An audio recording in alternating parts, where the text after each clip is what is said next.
প্রত্যেক বাড়িতে বাড়িতে ডিজেল লাইনের সংযোগ আছে। ডিজেল লাইনের বিল 250 টাকা মাসে দিতে পারে মুসলমান। মসজিদের মধ্যে মুয়াজ্জিন ইমামের বেতন ধরেছে 30 টাকা মাস, 6 মাস থেকে দেয় না। এরকম বাপ্পার মুসলমান আছে না আমাদের সমাজে? কথা বলেন না কেন? 6 মাস থেকে 30 টাকা করে ধরেছে। ইমামের বেতন দেয় না। ইমামের বেতন 4000 টাকা মাস, 4000 টাকা ইমামের বেতন মাস। এই ইমামের বেতনকে 500 টাকা বৃদ্ধি করতে গেলে 10টা মিটিং করে। এরকম মুসলমান আমাদের সমাজে আছে না নাই? কিন্তু ওই সমাজের পরিবারের মধ্যে 200টা ঘর আছে। 200 ঘরের 150 ঘরের মধ্যে ডিজেল লাইনের আপনার সংযোগ আছে।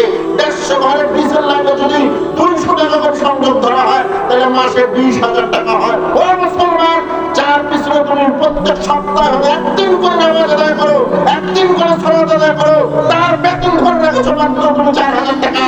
আর তুমি শয়তানের জন্য তুমি তোমার ঘরের মধ্যে হিন্দু খ্রিস্টানদের নাচানাচি বার করার জন্য, দেখার জন্য তোমার ঘরে ঘরে রেখে 20,000 টাকা তোমার মহল্লা থেকে বার করতেছো। তোমাকে কেমন কি জবাব দিবে? একটু ভালো করে চিন্তা করে যাও।